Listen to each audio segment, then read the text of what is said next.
नमस्कार, आप देख रहे हैं एसपीएन 9 न्यूज में हूं आपके साथ दीपक गुप्ता। 2014 में केंद्र में सत्ता हासिल करने और बिहार में राजद और जेडीयू से भी बड़ी पार्टी के रूप में उभरने के बाद से भाजपा ने अपना जनाधार बढ़ाने की कोशिश की। इसी रणनीति के तहत यादवों को भी अपने पाले में लाने की पहल की गई। 2015 और 2020 के चुनावों में अगर हम देखें तो भाजपा ने यादवों को बड़ी संख्या में टिकट दिए थे। राज्य में समुदाय की आबादी में हिस्सेदारी 14.2% है, जो कुशवाहा 4.2% समुदाय की तुलना में 3 गुना है। हालांकि यादव समुदाय ने आरजेडी का साथ नहीं छोड़ा। उल्टे 2024 के लोकसभा चुनाव में उन्होंने इंडिया गठबंधन के पीछे और भी मजबूती से लामबंदी की। भाजपा ने इस बार के बिहार विधानसभा चुनाव के लिए प्रत्याशियों के चयन को लेकर अपनी रणनीति बदली है।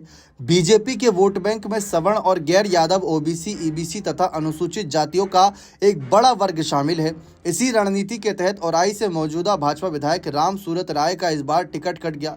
टिकट कटने पर राम सूरत राय ने भी कहा था कि उनके जैसे यादव विधायकों को पार्टी के कोर वोटों पर फोकस करने का खामियाजा भुगतना पड़ा, क्योंकि उन्हें कभी भी पार्टी के सामाजिक गठबंधन का हिस्सा नहीं माना गया।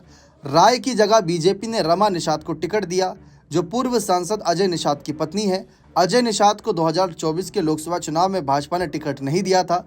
इसके बाद अजय निषाद ने मुजफ्फरपुर से कांग्रेस के टिकट पर चुनाव लड़ा था। मुजफ्फरपुर में निषाद समुदाय को बड़ा फैक्टर माना जाता है। इस वोट बैंक पर आरजेडी और उनके सहयोगी वीआईपी के मुकेश सहनी की यहाँ पर अगर हम बात करें तो बहुत ज़्यादा चर्चा रही है, क्योंकि मुकेश सहनी भी लुभाने में लगे हैं। भाजपा ने निर्वर्तमान विधानसभा में 7 बार के विजेता स्पीकर नंद किशोर यादव का टिकट काटकर पटना साहिब से रत्नेश कुशवाहा को उम्मीदवार बनाया है। इस बीच नीतीश कुमार की जनता दल यूनाइटेड ने भी इसी तरह की रणनीति अपनाई। जदयू ने कुर्मी, कोयरी, कुशवाहा जातियों से 25 उम्मीदवारों का टिकट दिया और सवर्ण जाति, अति पिछड़ा वर्ग जो ईबीसी से 22 उम्मीदवारों को मैदान में उतारा। हालांकि इस बार मुख्यमंत्री नीतीश कुमार ने केवल 4 मुसलमानों को टिकट दिया है, जबकि 2020 में यह संख्या 11 थी। माना जा रहा है कि मुस्लिम समुदाय जदयू को छोड़कर लालू प्रसाद को चुनाव में प्राथमिकता देगा। जदयू के एक पदाधिकारी ने बताया कि पिछली बार उनके सभी मुस्लिम उम्मीदवार चुनाव हार गए थे।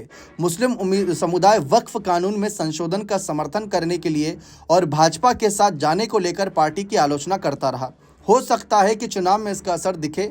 ऐसे में पार्टी बदली रणनीति के तहत काम कर रही है। यानी एक बात साफ है कि टिकट वितरण में दिख रहा है कि जहां पिछली बार 11 की संख्या थी और इस बार 4 की संख्या, इससे कितना बड़ा उलटफेर कर दिया। मुस्लिम समुदाय को लेकर जिस तरीके से इस बार वोट बांटे हैं जेडीयू ने, क्या आपको लगता है कि जेडीयू को भी अब ये विश्वास हो गया कि भाई मुस्लिम समुदाय तो हमारे साथ खड़ा ही नहीं है, वह तो लालू यादव के साथ ही जाएगा? अपनी राय इस मामले पर कमेंट सेक्शन में अवश्य रखिएगा। बने रहें चैनल के साथ। बहुत बहुत शुक्रिया।